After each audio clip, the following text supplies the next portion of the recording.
Ito ay ang bahay na pula. Ito ay pagmamayari ni Don Ramon Elesorio. Nagsilbi itong kuta ng mga Hapon nung panahon ng mga Hapon. Nagmistulan itong headquarters nila at dito na nga naganap ang samot-saring kababalaghan at mga misteryo na pumapalibot sa lugar ng bahay na pula. Ngayon ay babalikan natin itong bahay na to para patuloy pang imbestigahan ng mga kababalaghan na nangyayari dito sa loob ng bahay na to.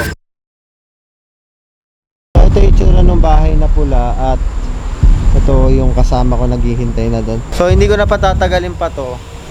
Pupuntahan ko na to sa loob. Grabe, iba yung kaba ko. Bago pa kami pumasok ng bahay ay iba na ang pakiramdam ko. Idagdag pa dito ang kondisyon ng bahay. Diyan, baba ka na. Kasi kinakabahan ako. Nag-e-explain pa lang ako ng gagawin namin ay may nagparamdam na agad sa amin.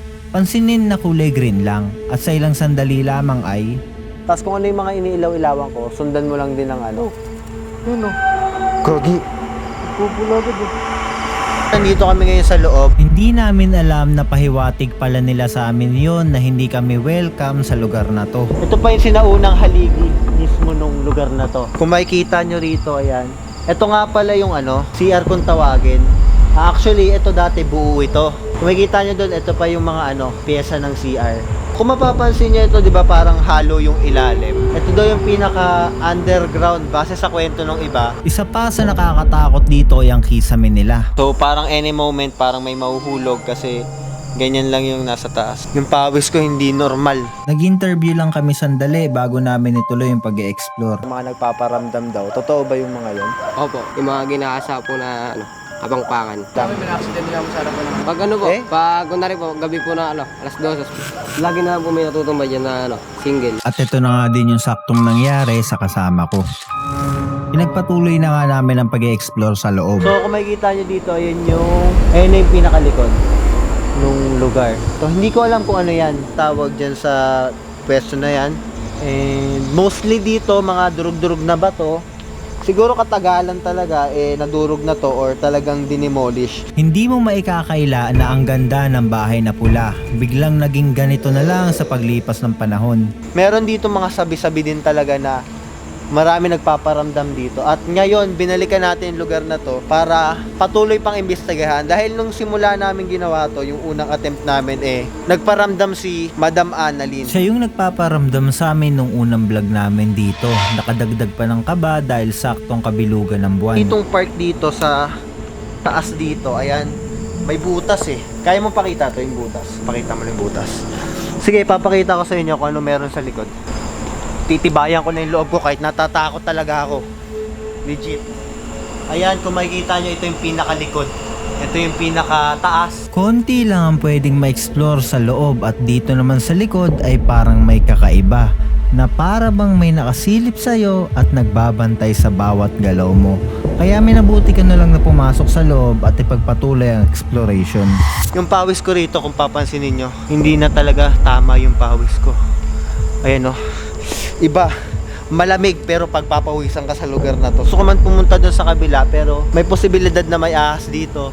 At the same time, hindi ko alam kung secure tayo doon or baka ma-delegates tayo. I'm not sure pero try natin bumalik uli sa pinanggalingan natin. May second floor tong lugar na to. Posible yung mga higaan dito kung saan dinala yung mga babae. Posibleng nasa second floor or meron silang room.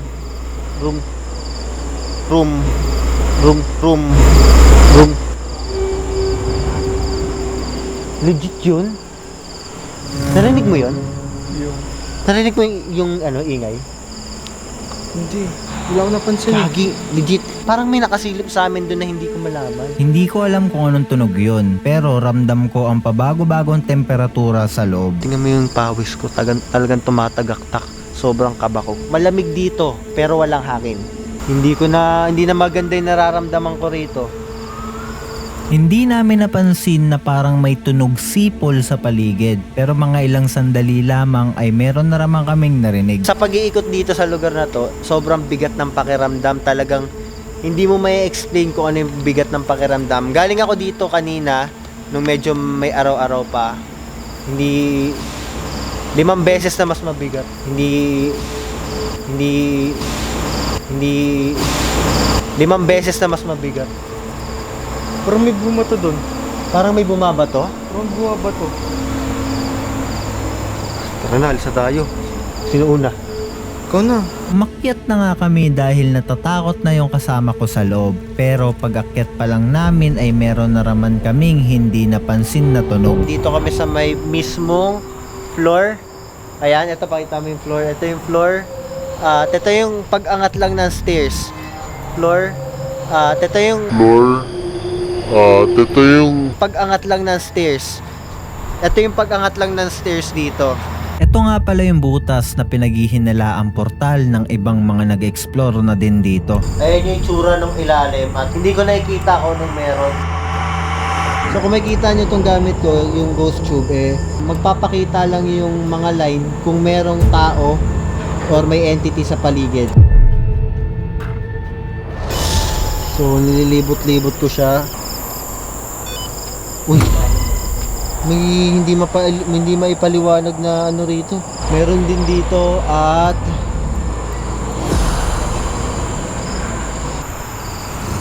so possible na merong nakatira diyan. Dami nila diyan. Hindi nakikita ng mata ko kung anong nakikita ng ghost tube. Pero isa lang ang sigurado ako. Alam mo yung pakiramdam na sobrang dami mong kasama sa loob. Sobrang daming tao. Ganun na ganun pero alam mo na kayo lang nakasama mo yung andoon. Basta yung pakiramdam mo, ang dami mong kasama sa loob. Ganun na ganun. Nag-setup na nga kami para mag-investigate at dito namin naintindihan na hindi kami welcome. Pwede po kayo magparamdam sa amin. Pwede po kayo magpagalaw ng isa sa mga devices namin kung andito man po kayo. Parang sinasabi niya Gary. Feeling ko pangalan niya to. Walang masyadong hangin pero ang lamig. Meron sa paligid natin na I'm only 6. 6 years old? only 6. Isa ka sa posibleng mga bata na dinakip or kinuha ng mga Imperial Japanese. Pwede po kayo magkwento or magparamdam sa amin. Please stay back. Stay back daw. Ano daw tayo? Umalis daw tayo. Pinapalis tayo. Namamatay yung ano natin. Sobrang lakas ng ano. Nakikita ba yun sa camera? Parang hindi kita. The forest is home. Ito kasi, Parang gubat na to. parang gubat na talaga yan. So, ibig sabihin niya, dito na siya nakastay. Bigyan niyo po kami ng sign kung nandito po kayo. Pwede niyo pong pagalawin yung motion ball. Listen upstairs. Protection. Protection? Baka isa siya dun sa mga men, women, and children na tinorture. Tuloy-tuloy nga ang pagsasalita ng spirit talker. Nana, At dito nga ay nagko-connect na ang sinasabi niya. Hindi ko alam kung anong we ba. can whisper. We can whisper? Uy, hindi mo naririnig? Nasa likod? Are you hearing me? Are you hearing me, Kagi? Nagpapa... Yun o. Kagis, legit yung ano ko. Oh. May naririnig kami sa likod at the same time, No. Ano? Meron kami naririnig ngayon mismo at ang sinabi niya, are you hearing me? Oh. Uy. May gumagalaw sa loob. Pakita natin. Wait lang, may gumagalaw sa loob. Pakita natin. Uy, gumalaw. May gumagalaw sa loob. So siguro tingin ko may gumagalaw talaga sa loob, hindi talaga tama to.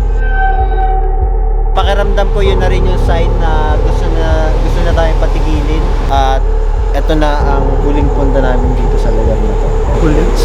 Sana, gusto mo pa bang bumalik? Na pulang bahay at pauwi na kami. Pasensya na po sa naging abala namin o kung ano naman.